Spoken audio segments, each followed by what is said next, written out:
Welcome back to another episode of the Blue is the New White podcast. Our guest today is nothing short of impressive.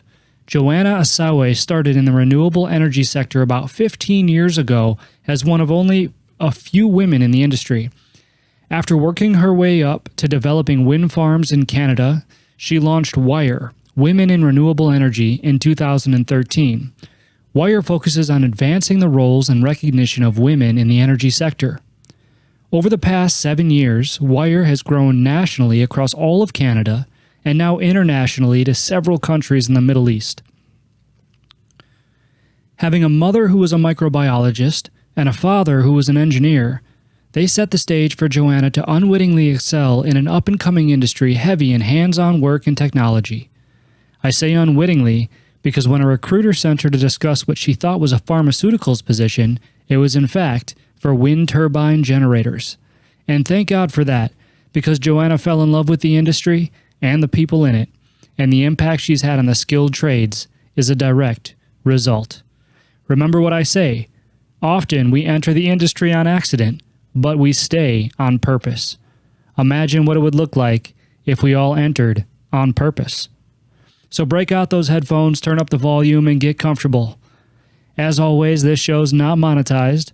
We don't run ads. We rely strictly on word of mouth from our listeners to further the mission. So if you enjoyed this episode, please take a moment to rate it, review it, and share it. The future generations of skilled tradespeople depend on it, on you. So thank you again, and enjoy this episode of the Blue is the New White podcast with Joanna Osawe. Today we're here with Joanna Osawe. Joanna, welcome to the show. Thank you so much for joining me today. And I can't wait for you to introduce yourself to our audience. Thanks so much, Josh, for having me. It's such a pleasure to be here with you today. I really admire the work that you've done, that you're doing. So, it's my pleasure to be here. As Josh mentioned, I am Joanna Osawe. I'm the president and CEO of WIRE, Women in Renewable Energy. Awesome. Well, take us back a little bit, Joanna. Why don't you let us know who you are, where you come from, and, kind of how you got to be where you are today? Sure. I started in the renewable sector 15 plus years ago. And at the time when the renewable sector was very fresh, was very new to our industry, I wasn't an engineer. I was not a financier. I wasn't someone that was in construction. However, at the time when I did start my journey in the renewables, we were all rookies. So it was really, the starting point of my growing career and making sure that I was advancing and continuing to grow as it unfolded. And definitely, being in the renewable sector, there was very little women at all. If any women were involved, it was typically from a administrative standpoint. My career was really championed by a lot of men in the industry that really sponsored me to that next level. Throughout my career, I developed wind farms in Canada as well as in the United States. And upon my return from the United States to Canada, I decided to launch WIRE, Women in Renewable Energy. We started in Toronto and we launched in 2013. We are in our 7th year. We're across all of Canada in every single province, Northwestern Territories as well. We have launched international in the MENA regions. We have opened WIRE Turkey, WIRE Azerbaijan, WIRE Georgia, WIRE UAE, and WIRE, Jordan, sorry. And since then, we're still continuing to grow. And the reason that the focus really started with the Middle East is because WIRE was invited and welcomed into those countries. And I worked through the Canadian embassies or consulates to really get that platform. So, and because our Prime Minister's, mission and goal as well through his candidacy is to make sure that we advance the role and recognition of women. And that is exactly what WIRE's mission statement is to advance the role and recognition of women in the energy sector. I'm very sensitive when I do enter a international waters or international borders. I'm very sensitive to being local, which is a term I like to use, be global, but act local, just because programs here in Canada may work. They may not work necessarily in other parts of the countries, and therefore different programs are being developed. Yeah, that makes sense. Wow, that is very, very impressive. So first off, I can't thank you enough for everything that you're doing for the industry. It sounds fantastic. And we've got a lot of younger folks that listen to this podcast as well. So before we go any further and I start asking you some other questions, can you describe the renewable energy sector? Can you let people know what that is? Of course. The renewable sector is really comprised of the renewable energy sources. And, at the time I was working on specifically commercial wind, but it's really the renewable energy is collected from renewable resources. So that could be replenished from on a human time scale, for instance, such as sunlight, wind, rain, tides, waves, and geothermal as well. So it's a very big combination. Energy storage, of course, has come into play as we continue to grow into the renewable space. We're seeing more emerging technologies as well. I'm a huge believer of the renewable sector. I think it's very important to be able to be in the renewable sector and be able to also be a key player in it. I think that it's definitely made me more aware of different projects that are out there, different every single project in the energy sector has to be, of course, approved or permitted and so far. And what I learned through my career too is that, every province in Canada is governed by its own provincial mandates. So building a renewable project may be different building it in Ontario than it is in New Brunswick, Nova Scotia. And it's also very different building in the United States. And again, the energy sector is very regulated and governed by politics, but that's because that's something that it's married to. Yeah, that I definitely understand that. And thank you for clarifying that for our audience. One thing I'm curious about, you had mentioned kind of when you got into renewable energy, but I'm wondering why you got into renewable energy, if you wouldn't mind sharing. Mm-hmm. So my mother was a microbiologist and my father an engineer, and I have always been exposed to, technical skill sets as well as technical discussions. And it took me a long time to actually enter the market because it was so new back in the year 2000. And I searched high and low, to be honest with you. And as a matter of fact, interestingly enough, I applied for a job. At the time, it was actually a pharmaceutical job. And I met with the recruiter, and lo and behold, the first thing she says to me is that I'm not here for a pharmaceutical job. I'm here to discuss wind turbine generators. And this is really how I actually entered. And it was a miracle in a lot of ways because I was applying quite aggressively to different boutique shops at the time. And when I say boutique shops, I mean, when I started back in the day as well, you didn't have these global scale wind companies. Even the company that I worked for, Gale Force Energy, was acquired by Airtricity, then it was acquired by Eon. We're a very mature market now, and we definitely have matured, and we've seen a lot of acquisitions as well throughout the years. But to simply put, I really,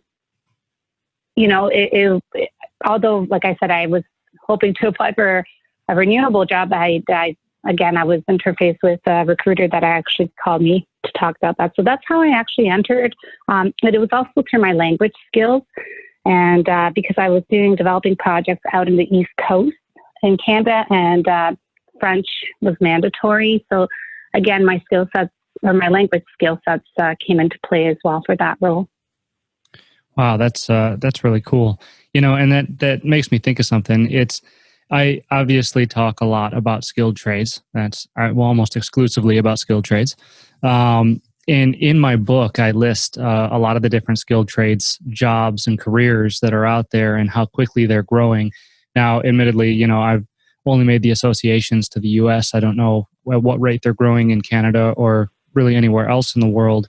But one thing that really stood out to me was, I listed all these different careers with HVAC, electricians, construction, and wind turbine technician is, as far as I know, one of the fastest growing, not only skilled trades, but just careers in general out there. Can you confirm or deny that? Oh, I can definitely confirm that. As a matter of fact, Meredith Halfpenny is actually a wind turbine technician. I would love to put you in touch with her. Her office is, at 30,000 feet. She has a lot of things to discuss. I think that this is definitely something that we're seeing, especially with operation and maintenance, asset management. These wind turbine generators, as they continue to age as well, you have to keep them maintained. There's also been, of course, they're constantly being decommissioned and commissioned. So with the amount of money that a wind turbine generator costs, obviously O&M, operation and maintenance, have to come hand in hand. So 100% is a huge industry. And I think that it would be really great for you to connect with Meredith Halfpenny. I think she's a fantastic individual and definitely can give you a highlight and focus on what her view looks like from her office. Yeah, that would be wonderful. If you go ahead and send that to me after the show, that would be great. And yeah, it's one of those things that I like to talk about because wind turbine technician isn't something that many kids are taught even exists in schools, and that kind of HVAC technician and stuff like that, other skilled trades. There's a lot of trades out there that people don't know that they exist, and it's for no other reason really than of a lot of the education systems these days are pushing, colleges and things like that, trying to kind of define everybody's success in one specific way. One of my missions is to make sure that everybody knows exactly, the different paths to success that are available to them. And so wind turbine technician is one of those things that it's growing leaps and bounds. The potential in the renewable energy sector is almost limitless at this point, just because it's growing so fast. And one of the arguments I hear about getting a college education and typical formal college education is the sense of job security that comes from it. And I think that we're doing the trades a big disservice if we didn't mention the job security that comes with that as well. Well, absolutely. I mean, typically a wind project, it's a lot, the operation life maintenance is about 25 years. It can be extended for 20 plus if, it's being taken care and maintained properly. Certainly, I think that now that I've been in the industry for so long, I am seeing more courses or more academias that are offering programs on the renewable side, as well as the wind turbine technician services. But absolutely, I think that, there's a lot of different positions that are integrated into the renewable sector that may not be necessarily advertised or spoken about, especially on the skilled trades as well. Yeah, absolutely. And let alone to women, I would imagine, which is one of the reasons I was super excited to talk to you, because that's one of your specialties. And so I'm curious, you said that when you entered the industry, it was, championed by great men, that, kind of believed in you and believed in women in the industry. I was wondering if you could talk a little bit about some of them and how they helped you. Of course. And I think that, to your point, Josh, I think to me, mentorship and sponsorship are very different. I feel like I was sponsored by these awesome champions in my industry. They definitely saw my passion. They definitely saw my skill set. They knew that I was looking, to make sure that to continue, progressing into my career. I think that a lot of these men, again, really helped and supported me, move to that next level, believed in me. I do have to say that, being in this industry, it's not a 9-to-5 job. I don't even like to call it a career necessarily because to me, it's a lifestyle. I'm very passionate about what I do. I'm very passionate about the energy sector. It's a very small sector and everyone knows one another.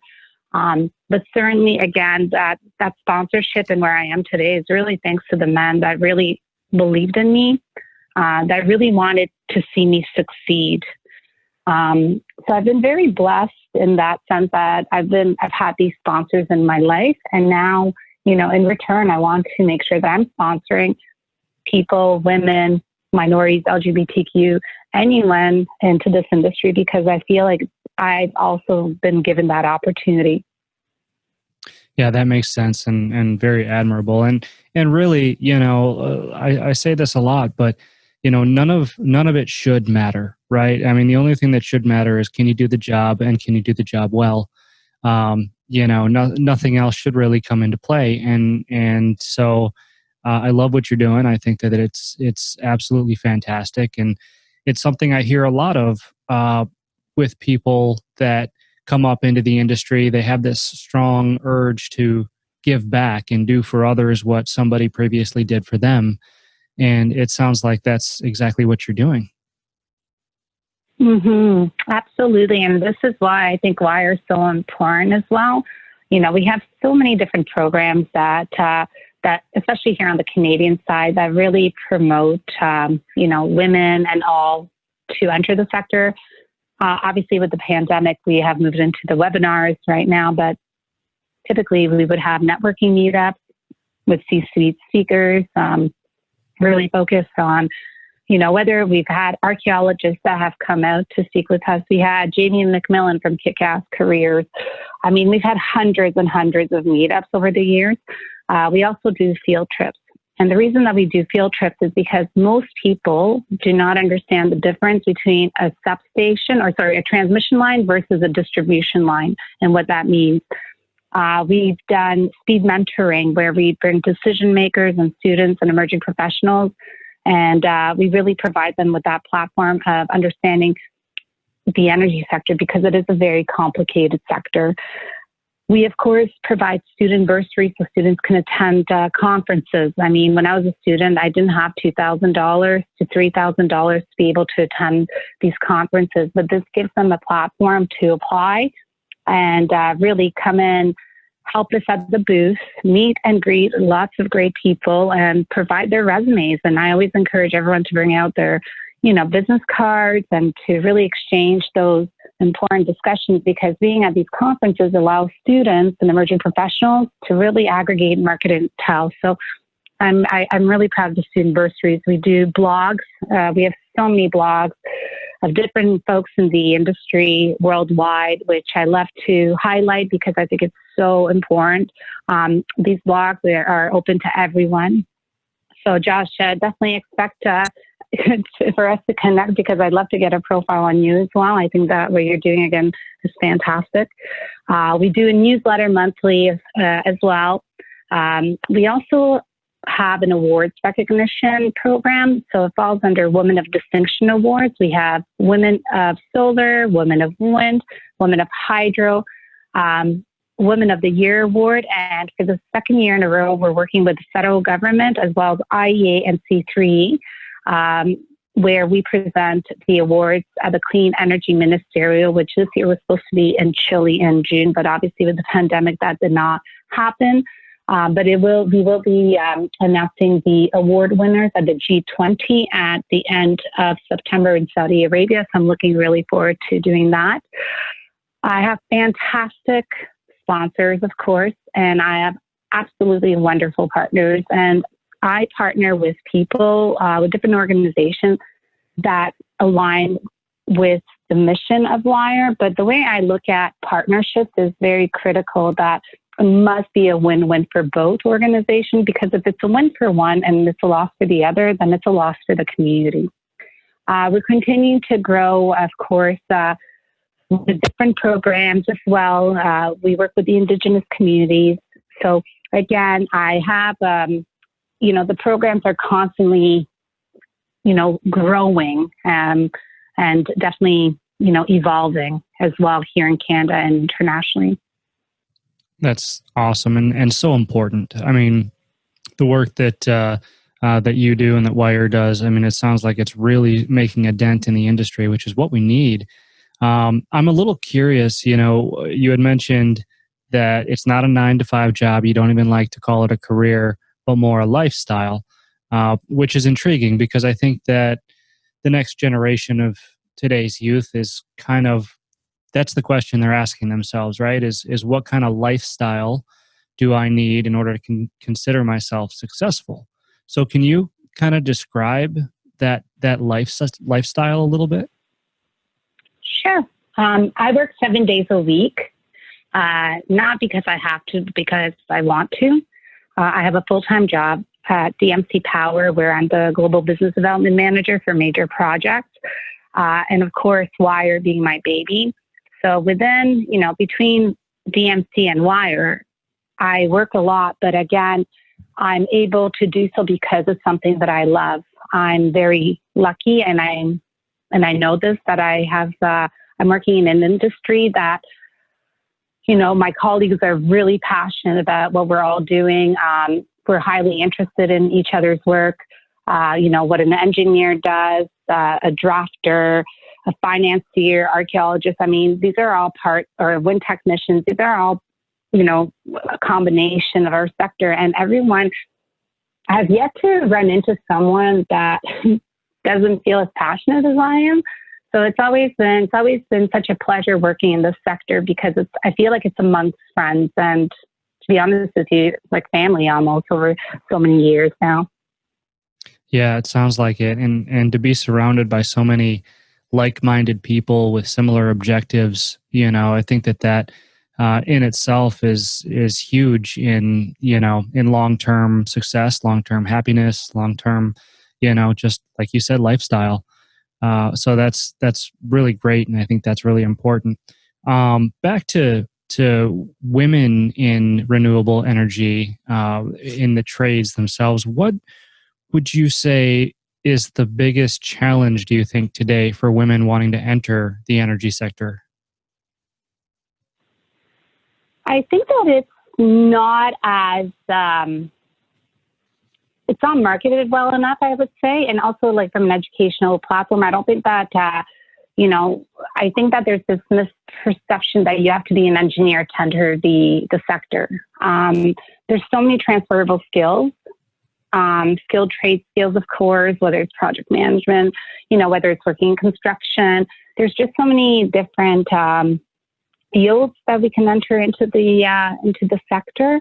But I think that the barriers are that there's just not enough women out there, and I think that that's very significant. I mean, the energy sector itself, never mind the renewable, but the energy sector, it's the old boys club, and definitely there's something about this industry that the answer is not a bunch of white men, but it's also not it shouldn't be a bunch of white women either.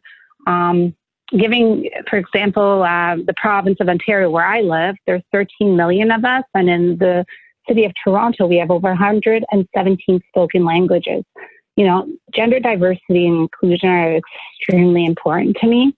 I want to see, there's just so many different people here that, that definitely can enter the sector. So, and another thing that I did back in the day when I first started looking into the sector, I mean, I was applying for jobs I had no business applying for, but I've never actually put myself into a box where I need to check off all the job requirements. I've sort of always been, well, I'll apply and I'll see if it happens. And, but I think that that's always been sort of my ambition and determination to really get into the sector. And like I said, I got into it because I thought I had applied for a pharmaceutical job, and, to my great surprise, it was for a wind turbine company. So, things have a way of working out. Yeah, I suppose. I mean, that's That's pretty interesting that you would apply for what you thought was a pharmaceutical position and end up in uh, an industry that you've obviously thrived in and that you're incredibly passionate about. I mean, I don't think that that happens, every day, but it sounds like it sounds like it worked out quite well.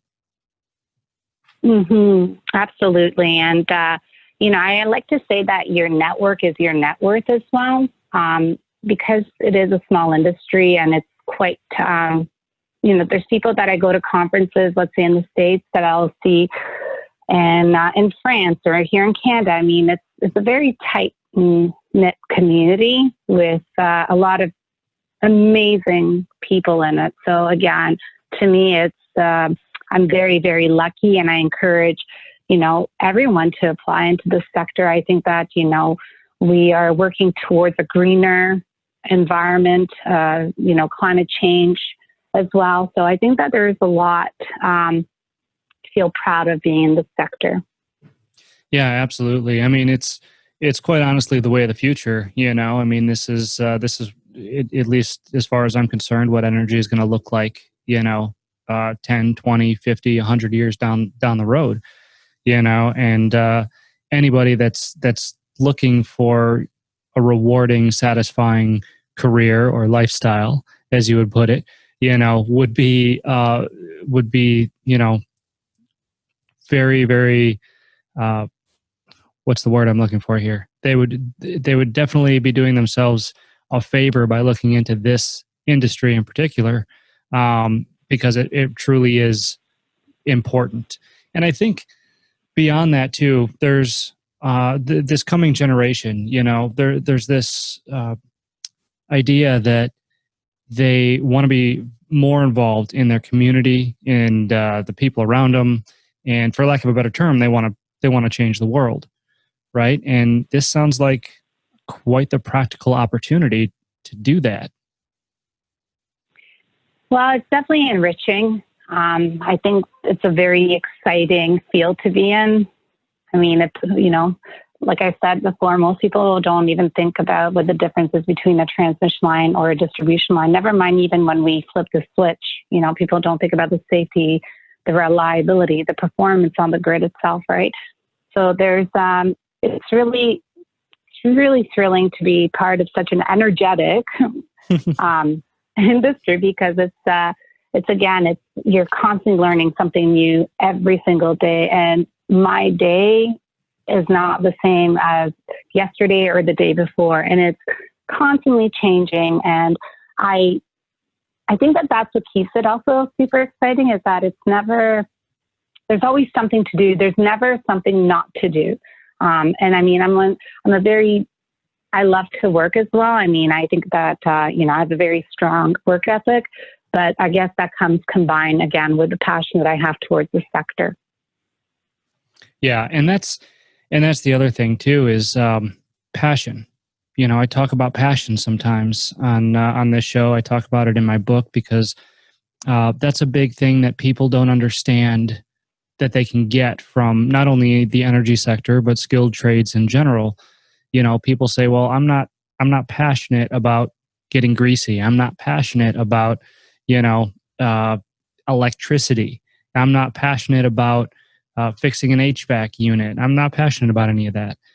And, I was raised to have a practical view on things. I know that there's a lot of people out there that say, if you find your passion, you'll never work a day in your life. And to some that may be true, and that's fantastic, but, work is work. And I find that most people are better suited when they find a career that they enjoy, and maybe they're not passionate about what they're doing on a day-to-day basis, but the bigger picture of what it means. Like, for instance, I started in kitchen equipment repair. I'm not passionate about fixing fryers. I'm not passionate about getting grease all over my arms and all over my hands. And, that's not what I'm passionate about, but I am passionate about helping people. I'm passionate about, fixing something that was previously broken, putting my stamp on it and saying, hey, I did that. Look what it can do and it couldn't do before. And I'm also passionate about building things bigger than myself, which is my true passion, right? And that's why I was able to turn this into a successful business. But it's about taking a step back and really understanding what your passions are and seeing how you can accomplish that in a rewarding career. Right, absolutely. I think that it's, you have to look at it from different lenses, the way you just described it as well. Because I'm definitely, I get my construction boots on, I get my PPE gear, and I head out. I think that, even for instance, walking through when I was building wind farms before, with the archaeologists even looking for, artifacts before you're able to build a collector system, before you can even build a road to a wind turbine generator. I mean, there's so many steps, but I think that I've always been one of those people that's just adaptable. And as long as I'm excited about something, it doesn't matter to me. I think that, I think it's the perspective, right? And I think that the perception for me is that I know that my family's going to have food, with the energy sector that comes along with it. My lights are going to be on. I know that I'm not going to have a brownout or a blackout in the middle of the day because I know our grid is quite solid. So there's different ways of looking at things, the way that you have mentioned, right? So that's sort of the way I look at it. But I think that for me, the passion continues to grow as I continue to grow into my career too. Since, being in this sector now, I've now joined a lot of different boards, one of them is with Ontario Energy Network, the other one's with Control Energy, and of course I'm part of the Wire Board of Directors too. So it's been really great to be approached from different boards to get your expertise or get my expertise. So I'm definitely excited about what the future holds, and every day I'm excited what tomorrow is going to happen or tomorrow will come.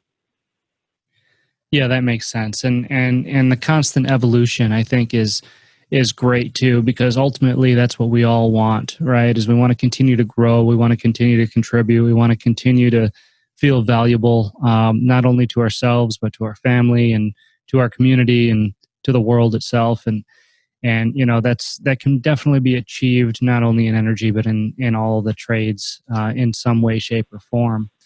So specifically, this line of work that you're in, how would you think that this line of work could develop people personally and professionally? Or in other words, transferable skills like you had mentioned. What characteristics are built? Well, when I came into the sector, I was really green behind the ears. Like I was very, again, the industry was just in its starting phases, especially on commercial wind. So I entered the market when really there's no education that was required at the time. There's no background really to it. Yes, the wind energy has been around for a very, very long time. But, in Canada, back in the 1990s, the activity of the day was the cogeneration plants. And then moving into the year 2000 became renewable energy. Now we're into building infrastructure, transmission lines to be able to interconnect these projects into the grid. So the skill set continues to evolve as, there's always companies run into obstacles, so there's new solutions that are being provided.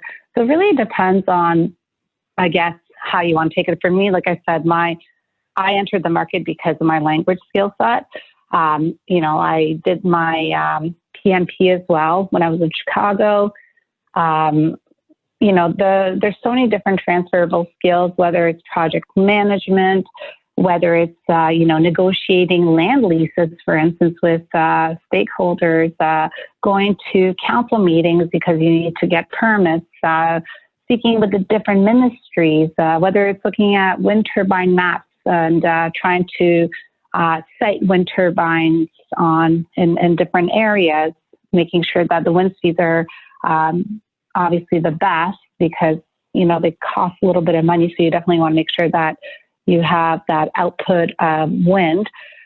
Whether I've actually put up MET towers, meteorological towers, even before we start building wind farms, having to go out there on ski-doos because you can't get them walking remotely because typically, wind projects are in remote locations as well.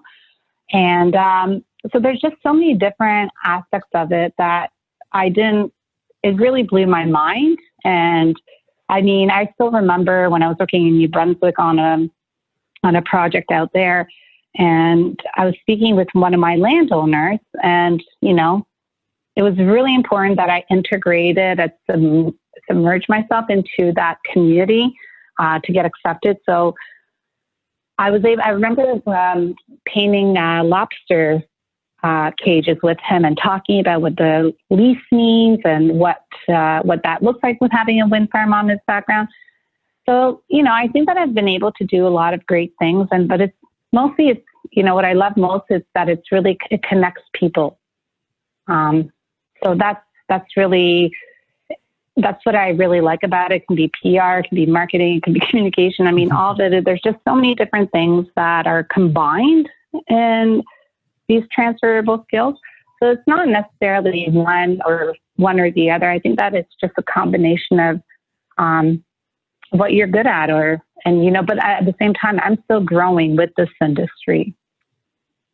Yeah, and it's hard to imagine how you couldn't grow with all the things that you just listed and all of the, all of the things that are involved in what it is that you do. And that's fantastic because the growth is essential. And so, what about like personality traits? And let me explain what I mean by that. When I entered into this industry, I was younger. I was like 20. I was like 21, I think 21 or 22 when I entered into the industry. And, I was coming out of the adolescent mindset, 18 to 22. I was kind of like, hey, I know everything. And obviously that wasn't the case. And, once I started working in the field and things like that, it really kind of brought me back down to earth, helped me develop my work ethic, improve my communication skills. My overall demeanor and my character changed as a person. And, I'm wondering if you or, anybody you work with has had a similar experience, with your work actually developing who you are as a person. Well, 100%. When I entered the market, for a good 7 years, I listened a lot. It was basically my education into the renewables, and there's a lot to take in. It's like having a fire hose and just, there's so much water. Like you're drinking so much and you're constantly being bombarded with so much information. So I think that if anything, for the first 7 years of my career, I listened a lot. And then one of the greatest things that, that I learned was once I did build that confidence and knowledge base about what I was speaking at, that's when you can hardly silence me. I think that throughout, because I do understand the energy sector, I'm confident to speak about it. It doesn't, to me, I love talking about it. So I think one of the traits that I think that I developed is being a good speaker, in my opinion, and speaking and engaging with audiences. I'm not afraid of public speaking. That's never been something that I was ever afraid of. But I think that what I lacked when I first entered it was that knowledge base. So once I grew that knowledge base, that just, I can go on in front of 10,000 people. It doesn't really matter. 5,000 people, it doesn't really matter. I think that there's just so much to educate people on. So that's definitely one of the things that I came out with was, I guess, that being a better speaker and educating people more about what we do. That's great. And I think that would resonate with a lot of people out there because, people are always looking to develop their skills, but sometimes it's the unconventional ways that develop them the most. and same thing with you, kind of the same thing with you. You talk about speaking and I said the skilled trades help me communicate, which they did. And first off, it's because when you're learning that much information at one time, you have to listen. There's no other way. You can't think you know everything, because the second you think you know everything, you get corrected almost immediately. And that happens one too many times. You just learn to, for lack of a better term, shut up and listen, Mm-hmm. and I think that that's such an important skill to have, when you're growing, when you're learning, when you're, when you're willing to advance to the next step. So that being said, I am most curious, because I do talk a lot about success, and obviously I've mentioned it a couple of times on this show, but I'm curious, how you personally, how you define success, and how what you're doing today is helping you to achieve that. There's no clear path for me to define success. I feel that that with everything that, with my career, everything that has happened has been such a journey, and my journey is so much more longer still, and there's so much more yet to come. And so I can't necessarily, I think that my success was when I first entered, to be honest with you, into the sector. To me, the fact that I remember one of the office managers asked me at the time, when I was the wind developer, asked me to run to the postal office and drop off an RFP, which is the request for proposal that we were submitting for, interconnecting into the grid with wind farms. And I remember being like, yeah, of course, no problem. I mean, I was always so happy-go-lucky, or even, them asking me for coffee, for instance, I was always so happy to do anything to be able to be into that career. So I never took, I haven't taken anything for granted. So I think that my success continues to grow as I see Wire's success, to be honest with you, because I see how many people's lives Wire has impacted, has changed as well for them. So I think that, my success is seeing other people's successes and, their evolution into the sector as well.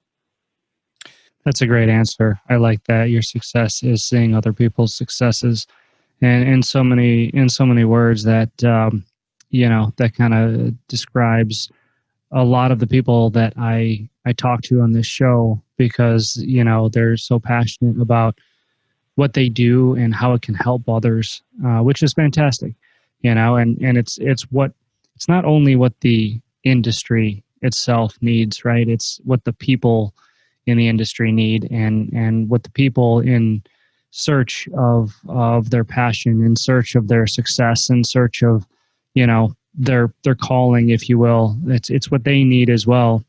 And so it's people like you that that really help pave the way for that, and I appreciate that.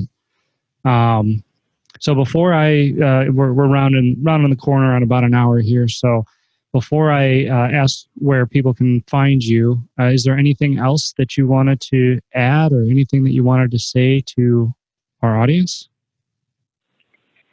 I'm always here to support and assist anyone. I'm always happy to help. As I began the podcast with you, I talked about how it's important to network, and also that your network is your net worth. I think that also that I can't stress enough that I'm a very approachable person. You definitely will hear from me as well. I mean, email me at info@Women in Renewable Energy. I will definitely respond. I am here, again, use me as a resource, and anything I can do, not only for you, Josh, but for your listeners. Again, I'm super happy to provide that guidance, assistance, and support. Awesome. And I can attest to the fact that you are approachable via our emails back and forth before the show. You're a very, very nice person, and very well at communicating, very good at communicating. Thank you. All right. So the best way to reach you then is that info@Women in Renewable Energy. .ca, yes. You can also visit our website at womeninrenewableenergy.ca. We're also on Instagram, LinkedIn, Facebook, and Twitter. And I think we've started a YouTube page. I'm pretty sure we have, but anytime anyone's looking to connect, send me an email and we'll definitely respond back. Awesome. Well, Joanna, thank you so much for spending your valuable time with me on this show. I can't thank you enough for what you do for the industry. Well, the feeling is very mutual, Josh. So I'm looking forward to getting a profile up on Wire's website about you. I'm very excited about this. And Josh, fantastic job and congratulations for paving the way and making other people understand and getting themselves better educated within skilled trades, the energy sector, and everything that you do. So thank you. Thank you. And likewise. Until next time, Joanna.